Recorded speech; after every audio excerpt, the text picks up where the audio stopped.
I'm about to start twerking, and y'all don't want that to happen. I'm about to start tossing cheeks with such unprecedented velocity that not only does it throw the Earth off its axis and out of its orbit, it literally spins the Earth so fast to the point where nothing can contain the speed, and it collapses into a singularity, and this area becomes the biggest black hole in the history of the universe, and it all came from me throwing cheeks. Football, football. Football, football, football. Football, football, football. Football, football, football. Football, football. Welcome to the third installment of the CRFFL podcast, hosted by yours truly, Mike Stemler and Will Howard, the boys. The boys. And we're here to break down all the happenings across the CRFFL in week 2 and look ahead to the week 3 games. A lot of stuff going on, Will. I think we got a lot of stuff to talk about tonight, and I'm excited to dive into it. I am excited as well. You know, week 1 was to buy into the hype, to make early predictions. And I'll tell you what, I'm already starting to see teams go ahead. I'm starting to see teams blow people out. I saw Clash of the Titans as well. It was a jam-packed week 2, and I can't wait to hurl some insults, make some memes, and have a good time. That's right. We had some highs, we had some lows, and we had some back and forth. There was a lot of back and forth this week, including our game. Came down to the wire, and we battled to the end, which I thought was really awesome. So let's just dive into it. Which game are we breaking down first? Well, I'm just going to go down the list that I see, and we're going to start with ours. And I think ours was the most entertaining. I think ours was the definition of Clash of the Titans. It was Mike's Magical Milkmen versus Big and Old Tumnus' squad, named Barbara Stemler. You know, a great name. Fantastic name. Probably the best name that could have came into any fantasy football team's name. And when I say it was Clash of the Titans, I mean it was back and forth all the way down to the final game. The Chargers versus the Raiders. At halftime, the difference, I think I was up by 1 point. You were. At the end, I lost 190.68 to 188.78. The biggest things from my side, Patrick Mahomes, you know, I'm starting to see players continue to do great. Patrick Mahomes, with having no options really in his game that he lost to the Eagles, pulls out 33 points. Jahmyr Gibbs, 24 points, looking good. Bucky Irving, 22 points. JSN, another strong performance from him. And then Jacoby Myers, a little bit, you know, Geno Smith really screwed me in this last game. That really cost me the loss. But I'm seeing Jaylen Warren. And overall, I'm pretty happy with the team that I put together. I got very unlucky. You know, last week, I was happy that I dominated Katie, who put up a good performance. And I'm basically Katie in week 2, where I put up an amazing 188 points. I believe it was the second most in the entire week 2, behind you. And that's the problem, is that it was behind you. If I look to my bench went off. DeAndre Swift got 15 points. Ramon Stevenson got 25 points. And Juwan Jennings got 21 points. But the thing is that you look at their scores from week 1, and you look at Jacoby Myers' scores, and also Warren's scores for week 1. I think I made the logical decision, and it just, you know, it was a matter of 2 points. And fun fact, Mike, I found this out before I pass it on to you for your thoughts. I found this out about an hour ago, maybe 2 hours ago, when I was driving to a nice little soccer matchup. The fumble in the third quarter to Amarion Hempton was actually given to Justin Herbert. And so Justin Herbert, who was at 28 points and I was losing by 4 points, he lost 2 points, which made our gap from 4 points to 2 points after the game was finished, which just makes me look at so many times Geno Smith just threw a shit pass to Jacoby Myers. Jacoby Myers literally needed to catch one of those 10-yard passes, and I would have beaten you due to that fumble rule and I would be sitting here with the sunglasses. But you would be. It is what it is. Let you are the winner. You scored the most points. What are your thoughts of this amazing matchup? My thoughts are we were projected. I was projected 143 points. You were projected 146. We scored 190, 188. Crazy. Blew the projections out the water. Crazy. I think that my takeaway is two things. I'm going to give myself props and kudos as a coach because I went out on the waivers and I picked up the defense playing the Miami Dolphins. Good pickup. And they scored. That was the Patriots. They scored 19 points, which is a 5-point difference from your defense, which that gave me the win right there. So that's coaching kudos to me. Second point for anybody else in the CRFFL watching this segment, because I know many of you may skip it because it's not y'all's game. The same thing I'm going to say about last week, I'm going to say to you. The quarterback who's throwing the receiver your ball matters. And Geno sucked it up for you. He did. I mean, he was terrible. I watched the game. I was watching it, and he was awful. As well, he was awful for Brock Bowers. Yeah, Brock Bowers only got 10 points. He forgot that Brock Bowers existed. It's like, what are you doing? So as much as we love our receivers and we want to go after these high worth individuals in the league, you have to evaluate the quarterback that's throwing to them. And if that quarterback sucks, you're going to be penalized for it. And I think how does AJ Brown stack up to that theory?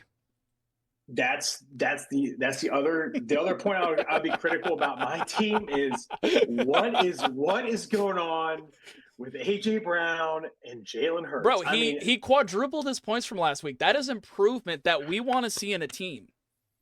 Looks good.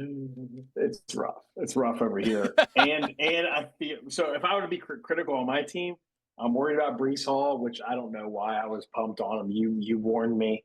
And AJ Brown, 2 weeks in a row was a subpar performance. I know. So it really kind of sucks there. Jamar Chase balled out. Brother, if Jamar Chase didn't do what he did, I would have won easily. If he would have done a normal wide receiver performance, I would have won this by 20 points. He had an unbelievable game. 14 out of 16 receptions, 165 yards, 1 touchdown, 9 first downs.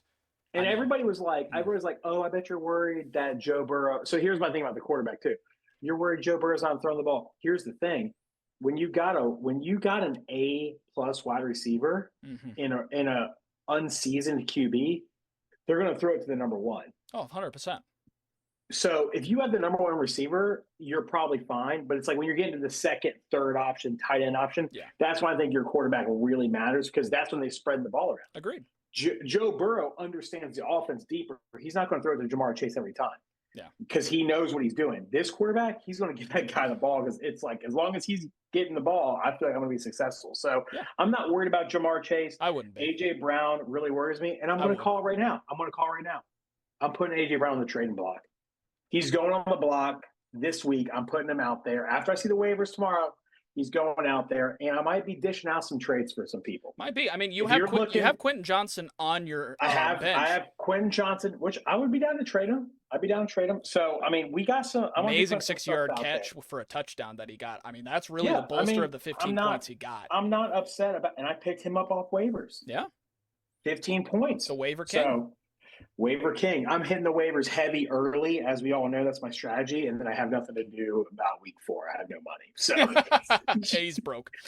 So, all right, let's move on. Let's move on to the next game. The next game is it kind of hurts to go from such an entertaining game to this, but the next one is our good friend Shawn Melton. Back that ass up and get spanking by the Reverend. Rev Kev beat Shawn 186.3 points to 169.10. Mike, what do you think about this game? What are the highs and lows? All I got to say about this game is he is who we thought he was. Rev Kev returns to true form in week 2, drops 186.3. Lamar Jackson, Saquon Barkley, Cook, St. Brown, they were cooking on Sunday. So all I'm going to say is he is who we thought he was. still very afraid of the Reverend. Very afraid of the Reverend this year. Yeah. Shawn, I mean, I'm not going to throw a ton of shade at Shawn. Yeah, you're 0-2. That sucks. But huge improvement from week one. Huge improvement from week one. Sucks you went up against the Reverend. He was projected 142. He scored 169. So, I mean, I can't throw a ton of shade at him. Still worried about Mike Evans. Watch that game. He doesn't look like himself. Again, Jefferson, 13 points. You got whatever his name is, JJ McCarthy throwing him the ball. He's injured. So what are you going to do now? Like, that's an issue. So I think Shawn still has a lot of work to do. It sucks when you got Dak Prescott going off for 42 on the bench.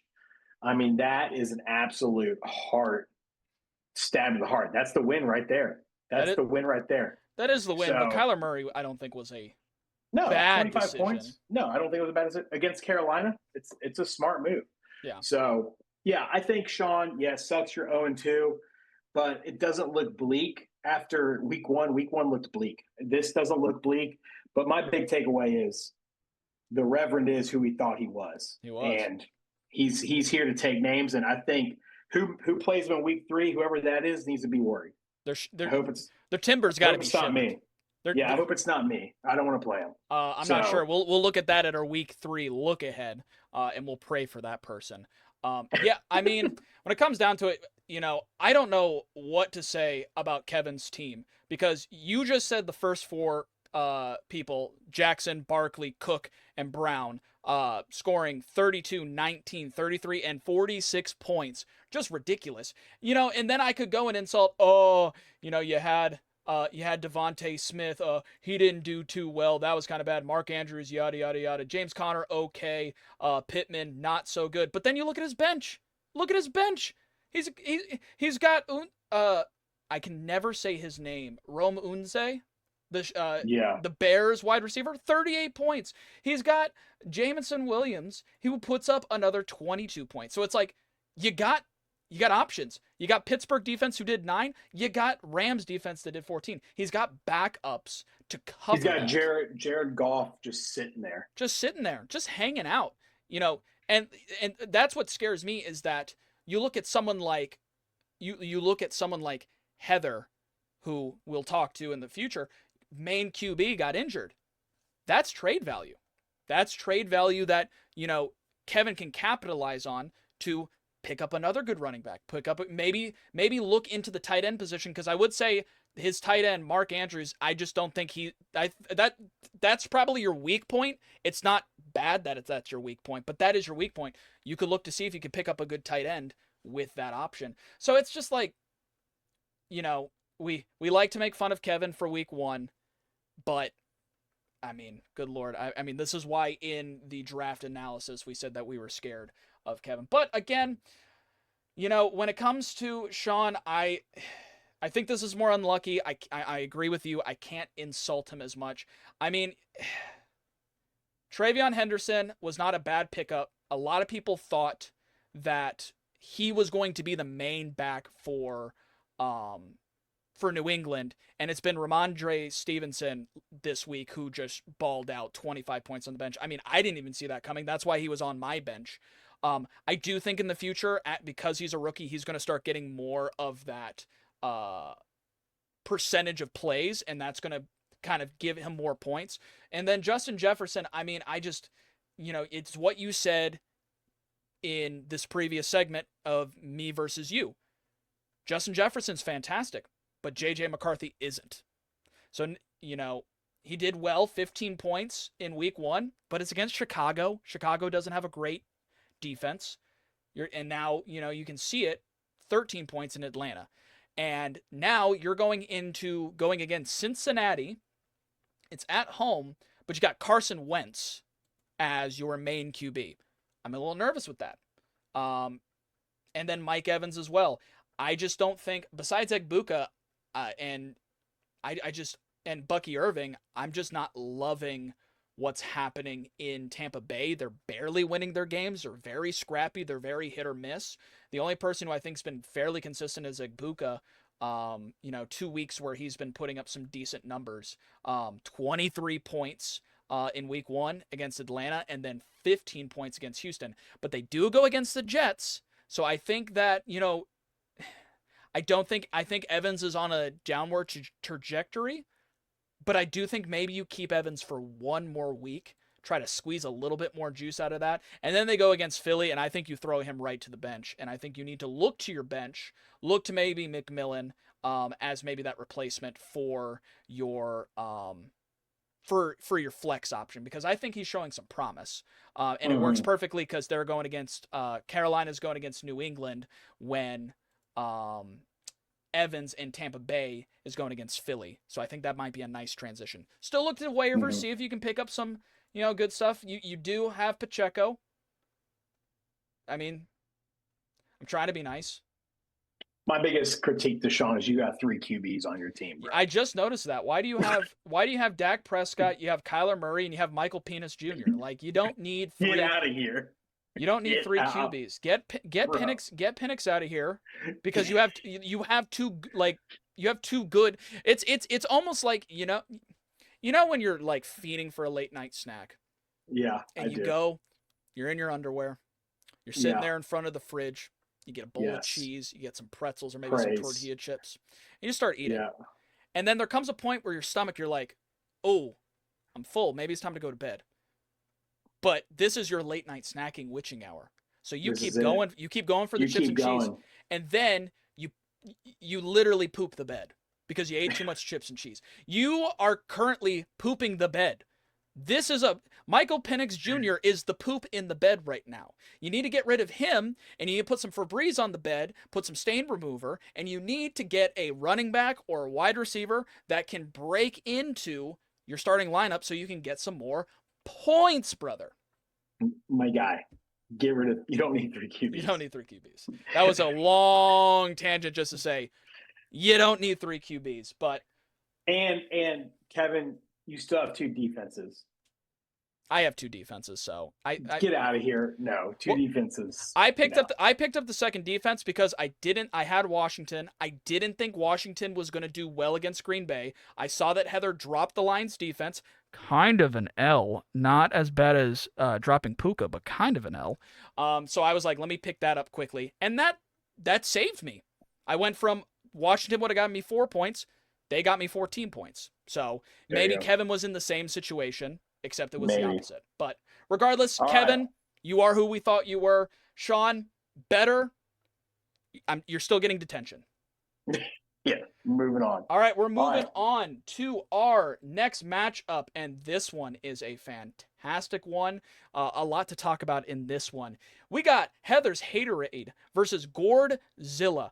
Oh my goodness. Let us talk about this. Mike, you know who I like?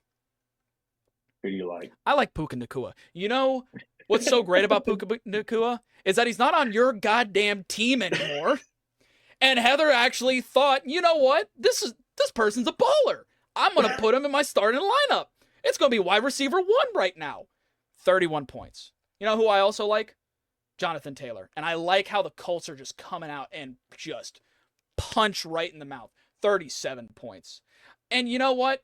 Javonte Williams, I don't like anyone from the Cowboys, but Javonte Williams, my goodness. He balled 23 points in week 1 against Philly, 30 points against the Giants. I mean, that if you cover Joe Burrow and the fact that he's out for 12 weeks probably with only 12 points, the next 3 are fantastic. Even continuing down, Zay Flowers is getting more involved with the Ravens offense, and he looks fantastic. 7 out of 11 receptions. When I'm looking at a wide receiver, I want to see how many receptions he's getting. What he caught, that's great. Yeah. But if you only catch 3 of 3, that means you're not getting looked at that much. 11 looks. 11 targets. Yeah, it's huge. Looks fantastic. And that's what makes me happy is Zay Flowers got 17 points. You're not relying on him. Like, this is the difference between Zay Flowers and Quentin Johnston. Zay Flowers is getting the high volume and does not need to rely on a touchdown to get you points. While Quentin Johnston only, I think, got 5 looks, 3 catches, but one of those catches was a 60-yard bomb touchdown, which got you 13 points right there. Travis Kelce, man's planning a wedding. We'll give him a little bit of a break. your flex options aren't my favorite, but you scored 180 points. I can't really fault you too much on that. And yeah, but here comes, with all of the happiness, with all of the chips and cheese we're eating in this nice late night snack, here comes the upset stomach.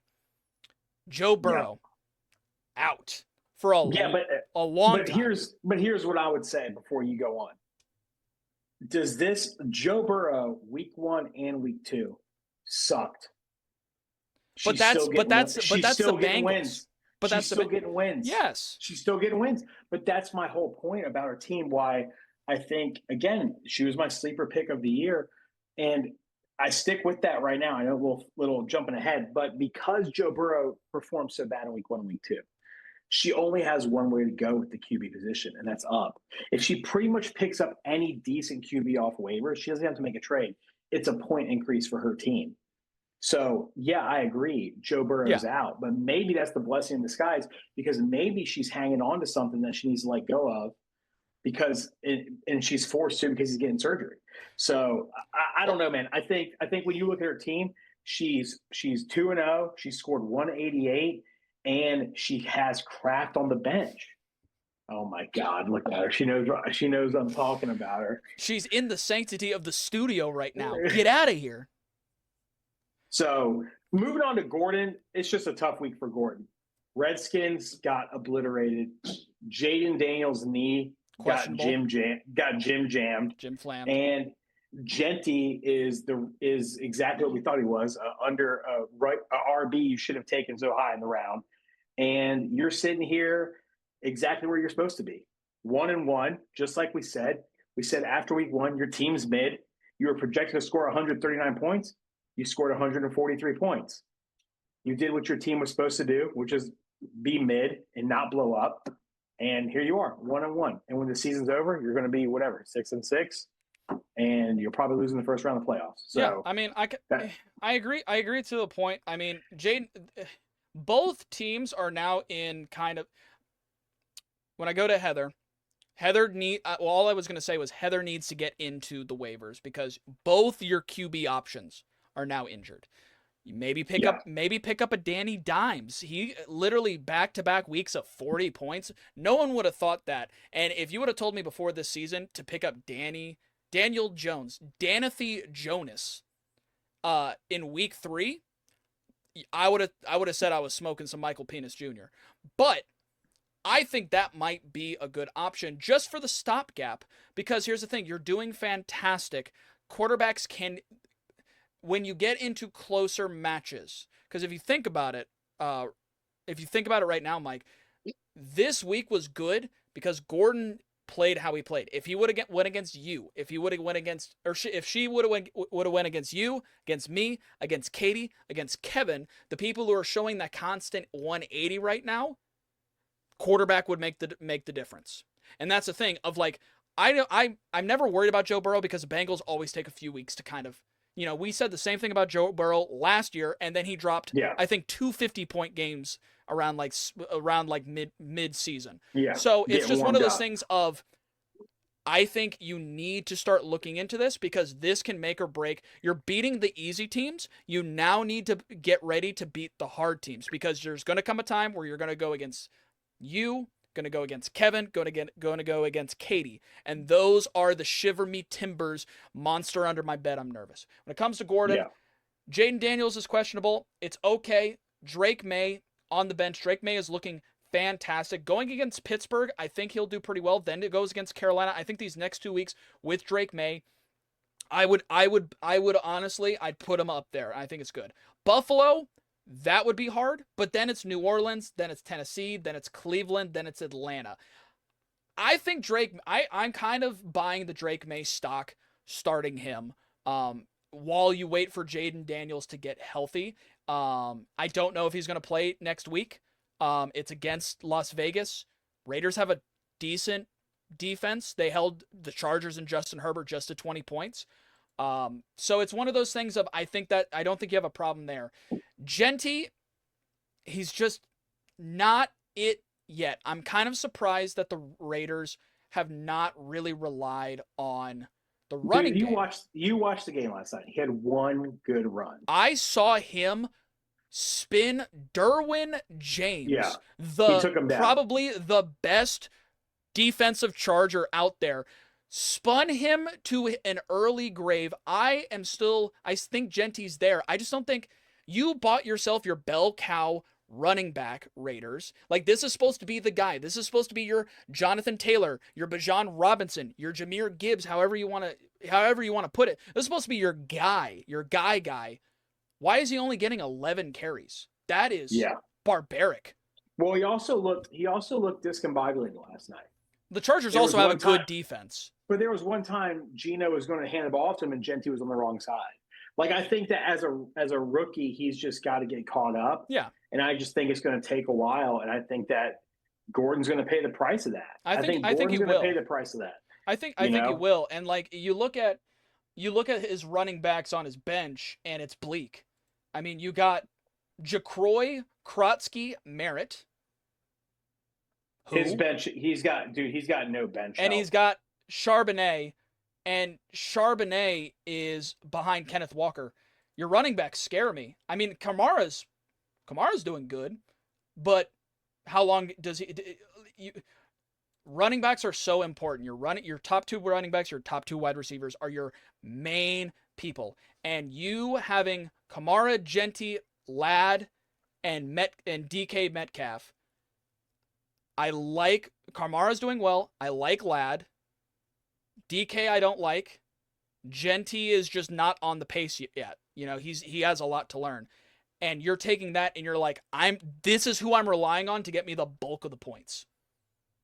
You know? Yeah.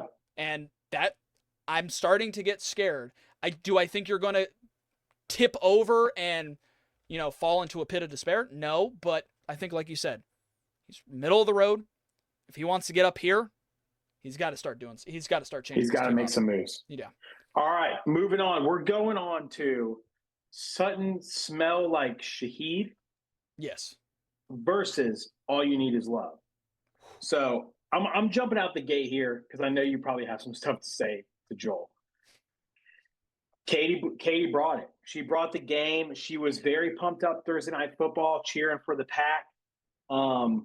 Yeah, I mean, I think that second highest score in the week. She balled out, second highest score of the week. Again, Christian McCaffrey proves to be a solid keeper for Katie. Yeah. Just like we said in week one, there was no need to panic after week one. This verifies it. Her performance in week two solidifies her, to me, right now at the top of the league. I think she's got a solid team. Jordan Love balled out. McCaffrey balled out. Mm-hmm. Adams balled out. She took my advice and put it on Keenan, and look, 19 points. Boom. Again, projected 135 points. She scores 190. So all I got to say is kudos to you, Katie. Props to you. Now, what I'm going to do is I'm going to just say Joel projected 139, scored 102, and I'm going to let you kind of take it from there. Well, you know, here's kind of the situation. What? Who? Derrick Henry? What are you doing upstairs? 3.3 points. 3.3. 3.3. In a dominant win. 41-17 against the Browns. 3.3. I don't know what else. The best was watching the game here at our house with Joel. This is why you're the intro meme. I mean, it's just, we talked about Derrick Henry and we were nervous. He shut us up against Buffalo. He shut us up. Bad. He shut us up. 18 attempts for 169 yards, averaging 9.39 yards per carry and 2 touchdowns while also getting a reception for 13 yards. And this one, he played more snaps of the ball, 57% to 61%, 11 attempts for 23 yards, averaging 2.09 yards per carry. I mean, and it would be one thing if like this was against the Eagles or against the Chargers, a really good defense that just really just stops the run altogether. This is the Browns. They won 41-17. Why were you not? Everyone was getting money. Everyone was getting stimmy checks. Why didn't you get your stimmy check? That's what I want to know. I know. But you continue going down, and you said this last week, and it shows to it now. He's got 4 Denver Broncos players, and the only one who did well was Bo Nix. Now, credit to Bo Nix. He's really showing a threat. Yeah. 30 points, but Chase Brown, 13.5. Not horrible, but he's your RB2 behind Derrick Henry. Not good. Cortland Sutton, 1 catch out of 4 looks for 6 yards, 1.6 points. I was doing fart noises for Derrick Henry. What about Cortland Sutton? Bum. And then the Denver defense only got you 1 point. I mean, it is ridiculous that your kicker got you more points than Hollywood Brown, who Patrick Mahomes has no one else to throw to, Marvin Harrison, Kyle Pitts, Cortland Sutton, and Derrick Henry. How does your kicker beat half of your team in points for an individual person? And it just looks worse as you go further down. I don't know if it's time to push the panic button for Joel, or this is an off week. It is. But the thing that worries me is, like, when you go down the list of players, like your point, it's like it's not just the Derrick Henry score. Yeah. Like, I mean, I get it. Every major player is going to have a down week like that. It sucks. It came in week 2 for Joel against the Browns, but the rest of his team is really you got to diversify. You can't have 4 people on the same team. It's not even that, like, it's about skill level. It's just about the sheer percentages of success with that are so low because the ball has to be spread around. If you want to go quarterback wide receiver combo, that works. Yeah. But you quarterback running back, no. And you definitely can't go quarterback running back wide receiver. Yeah. There's no way. And so that's the thing is, like, you see here, the quarterback was the only one who ate. He's the only one who did well. And he didn't throw to Cortland Sutton. So, again, I just think you got to diversify. And it's feast or famine with Derrick Henry. His team lives or dies off of Derrick Henry. I mean, it wouldn't have in this game, but in general, yes. If Derrick Henry would have done what he did last week, it would have been a close fight against someone like Gordon. He's not beating Katie this week because she blew up. Yeah. But for future projections, I would have loved to see a 140. I mean, he was projected 139.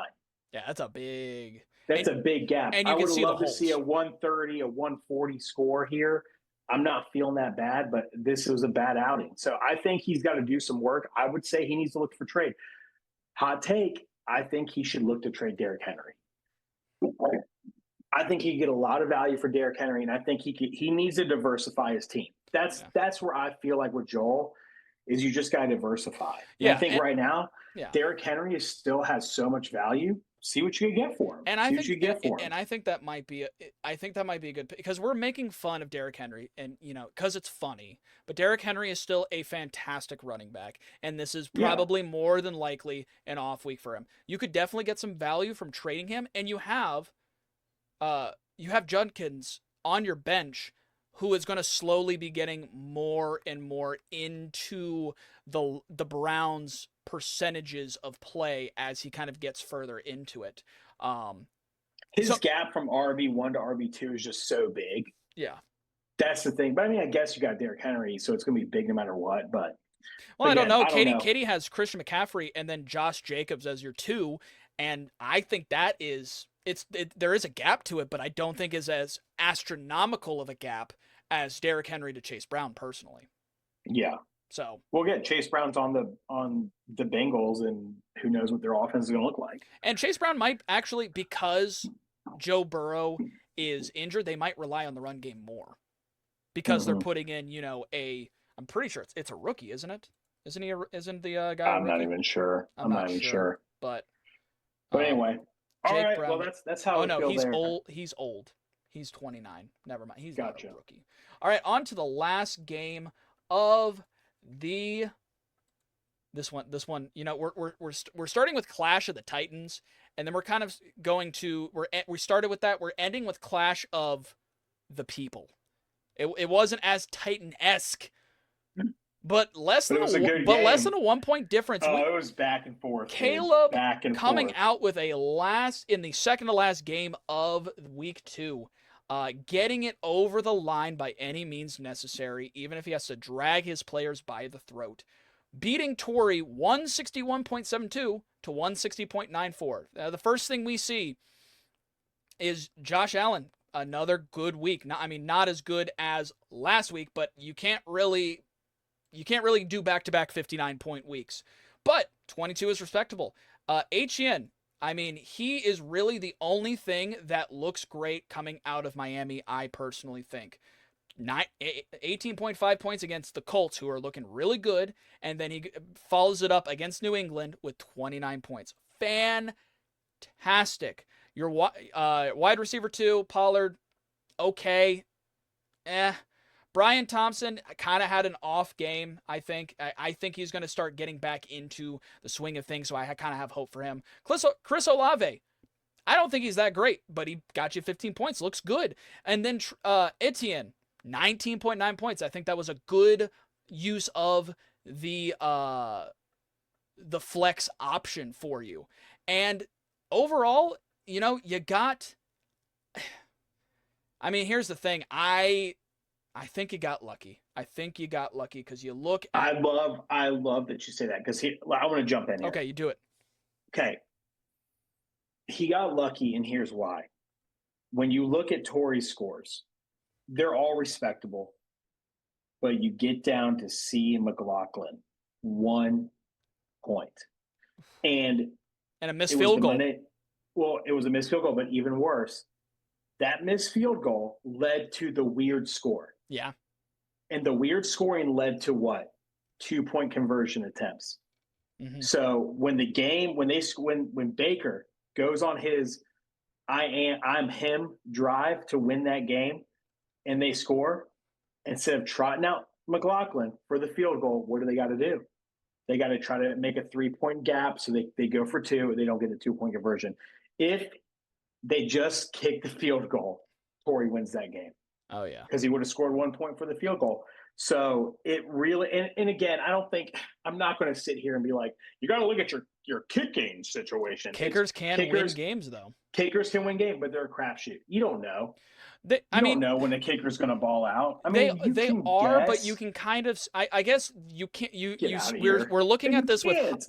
I'm saying this. We're looking at this with hindsight now. But if you look at Tampa Bay's past 2 matches, they won by, I think it was 3 points against Atlanta, and then they barely won against Houston. They're low scoring, very lumpy, slumpy, my grandma makes crumpies, like just crapshoots, and kickers are not getting a lot. Now you have someone like the Ravens, like the Chargers, who are throwing up a lot of field goals. Those are the people that are getting you those points for the most part. So I do think there is some tactics. I think that's why Boswell is fantastic, the Pittsburgh kicker. So I do think it is a game changer, but it's also, it's kind of the same thing with tight ends. You have like your elite 3, and then there's a steep drop off. Like if you don't have Cameron Dicker, Boswell, there's probably one more that I can't think of. After those 3, it kind of drops off. Just the same thing with tight ends. You got Brock Bowers, you got Terry McBride, and then it kind of drops. And then I think after that, you got a couple more, and then it drops to like nothing. Overall, here's the other thing. And this is my thing with Tori, where I'm starting to get a little nervous, if I'm being 100 with you. Kyron Williams is making me a little nervous. He was very good last year, and he's not putting up the same numbers that he is this year. Yeah. Your flex options, Tori, are Keon Coleman. I would still hold on to, because I think that's great. Stephon Diggs, I don't know if I would hold on to. That's making me nervous. And I really think Tori's just making me nervous, because I feel like if you do not have Malik Neighbors and CeeDee Lamb throwing numbers like that consistently, oh no, you're in trouble because your running backs are average right now. They're performing average. I thought Kyron Williams would be more exciting. He's playing average. And Sampson, I think average overall. It's really CeeDee Lamb, Malik Neighbors, and Terry McBride that is carrying you to these 160 totals. And I think, I'm telling you right now, I told you this last week. I'm definitely telling you this week, Tyler Warren, tight end. Boop, boop, boop, boop. Kevin, Mark Andrews sucks massive cheeks. Tyler Warren, let me get a running back or a wide receiver. Look to a nice fair trade where both of you strengthen, and I think that can help you kind of get a little bit more on that hump because if CeeDee Lamb, Malik Neighbors, or Terry McBride have a bad game, I think you are in this volatile state where you're going to lose games because of it. I agree. But I think with all that being said, I kind of feel the opposite of on Lamb and Neighbors. They cemented that they are who they are this week, and that's great for Tori. I think moving forward, again, I like that she outshot her projections considerably. I think it was a weird Tampa Bay game, and the guy missed a kick, and she'd be 1-1 here if that didn't happen. So I'm not hitting the panic button here, but I do agree. A lot rests on that core of Lamb, Neighbors, and McBride. But outside of that, she does. Karen Williams does worry me a little bit. 17 carries. He had. Does it say he had 3 fumbles? Is that what it said? Oh, 3 first downs. 3 first downs. Yeah. Yeah. So I mean, it is what it is. I'm not hitting the panic button on her yet, but she's got some work to do. I definitely think she's got some work to do. All right, so here we go. Let's look ahead to week 3. Let's go through these games real quick. All right. I'm going up against Joel. Again, I feel good about my chances this week. All comes down to Derrick Henry. How are you feeling about Shawn versus Heather? I mean, Shawn, you need to make some serious changes or you're going to go to 0-3. I honestly, it comes down to the point where it's like you need to make changes or you're going to start flipping that sign at the end of the season for Jersey Mike's. I mean, it's like Heather is a serious threat. If she gets a decent stopgap quarterback, you're going 0-3, buddy. It's not looking good. I'd love to be proven wrong, but I just don't I don't see it right now for Shawn. I don't. Heather's just looks too good. Yeah. I'm going with Rev Kevin Gordzilla. That's my game of the week to watch. You got the two just for the 2 Washington fans going head to head. Rev Kev has to cheer against his franchise QB and Jaden Daniels. I mean, it's not, but coming from a person who had to just cheer against Justin Herbert last night, doesn't feel good, man. It's not fun. Doesn't feel good. But what I'm looking for in this week is I'm expecting Kevin to win, but I want to see 2 weeks of a blow up score because I want verification that he is who he thought he was. Yeah. If he blows up this week, but I'm picking Rev Kev to win. I hope Gordon proves me wrong, but I think Gordon's going to 1-2. So next game is you versus Tori.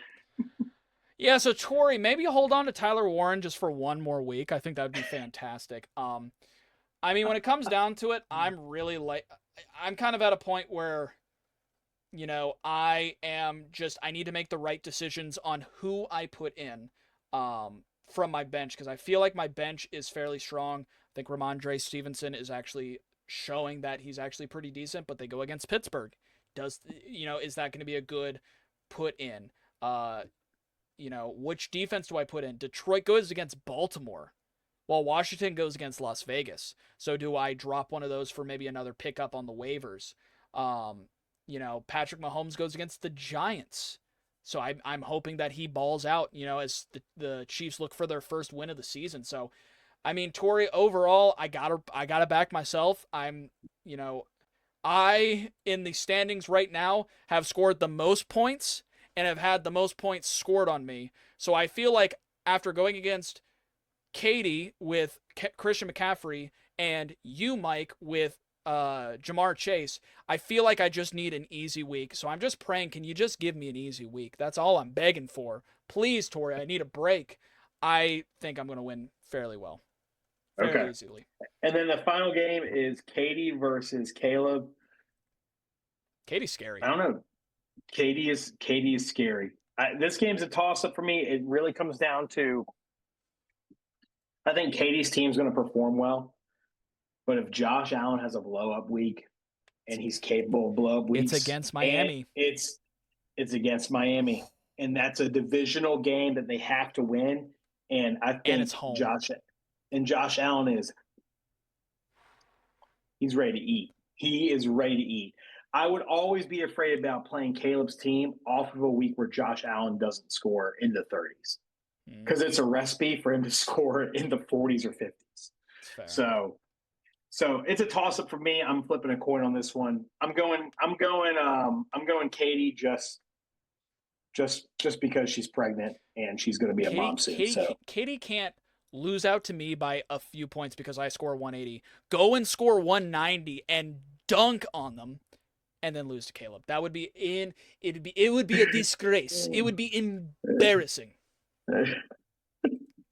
Oh man. All right, so wrapping up, I guess this week's highs and lows. The winners and losers of week 2. Winners and losers. Mike, okay, who's your win? Oh, I'll do it. Okay.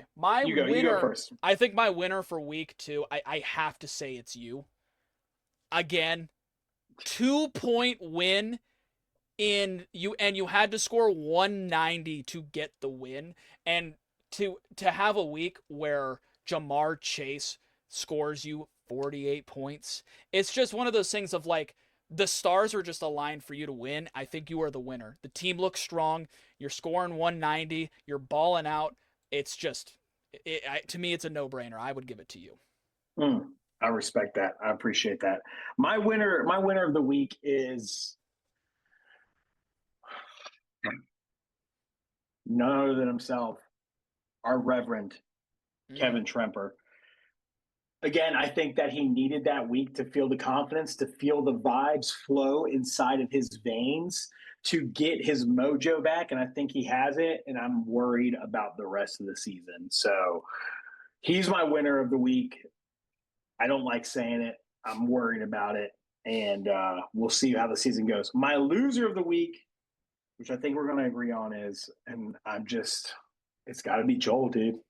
In a league where teams are all scoring over 140, to put up a 102 is brutal. I mean, absolutely brutal. So, I mean, dude, you're getting points for first downs. You got Derrick Henry. You can't, in this league, if you're putting up anything less than 120, it's not a good look. It's not a good look with our scoring system, which we're going to have to evaluate next year. These scores are crazy. It's fun, but it's a little crazy. But you can't put up 102. You just can't do it. So my loser of the week is Joel. I hate to say it for you, but I wish you were starting 2-0, but that was a rough outing. Yeah, I'm gonna have to agree with you. I don't think anyone else just really lost. I mean, the next lowest score is Gordon with a 143, and 143 I think is a respectable score. It's not a great score, but it's respectable at least. And I think you're being too nice on Joel. 102 when two teams threw 190. That's almost double your score. That is barbarianism to its finest. To have your kicker score more points than half of your starting lineup is absolutely diabolical. It's one of those things of like, it's almost like it's almost like I'm looking at a different person. You know, it's like you go to the club, you meet someone nice, you go home, and they look completely different after the nightclub. It's just like, who the fuck are you? You're not the same person. And week 1 to week 2. Week 1 to week 2, because week 1 we were like, Joel, I'll eat some just humble like pie. just like Kevin is who we thought he was, Joel may not be who we thought he was. It's ridiculous. He may have done an old switcheroo here. The old We don't know what's switcheroo. going on. We ate humble pie. I'm about to throw it back up. Like I'm actually upset right now because we gave you your flowers and you've already let them die. They're wilting now, and it's like it's just disappointment. It's the loser of week 2. 102 points is ridiculous. It's rough. Now we go into before we finish up, we just want to do, we talked about our who we're afraid of and then our sleepers for the season. Now that we got 2 weeks under our belt, we just want to re-look and be like, okay, we've seen 2 weeks, we've seen what people are about. Mike, I think your winner of, or the winner of the draft and the kind of person you're afraid of for the whole season was Kevin, and your sleeper pick was Heather. Would you like to change either of those picks? I'm sticking with my sleeper as Heather, even though I think she's inching closer to who I'm afraid of. She's coming out of sleeper to being kind of scary. And after week 2, I'm still afraid of Kevin. But honorable mention to Katie Anderson herself. I'm a little afraid of her team as well. So, but I'm sticking with Kevin for right now. I'm sticking with Kevin. I'm not changing my picks. I still feel good about those 2 picks. Week 3 can bring a whole different vibe, though. Yeah, I mean, if I can't. You said your sleeper was Tori, and you said you were afraid of Kevin. Do you change your picks? I am going to change my picks. I'm going to change my picks. I think my fear is going to go from Kevin, actually. I think I'm afraid of Heather. Ooh. Week 1 throwing up 166 to week 2 throwing up 188. I mean, it's scary. I think I'm afraid of Heather. They've been dominant wins. And I don't think I can't be afraid of Kevin if Heather beat Kevin. That's like being afraid of a fish, even if a shark ate that fish. It's like we see who the biggest bad on the playground is, and Heather's looking scary. My sleeper,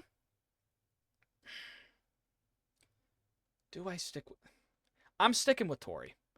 Tori, I have hope for you. I don't need it to come this upcoming week against me.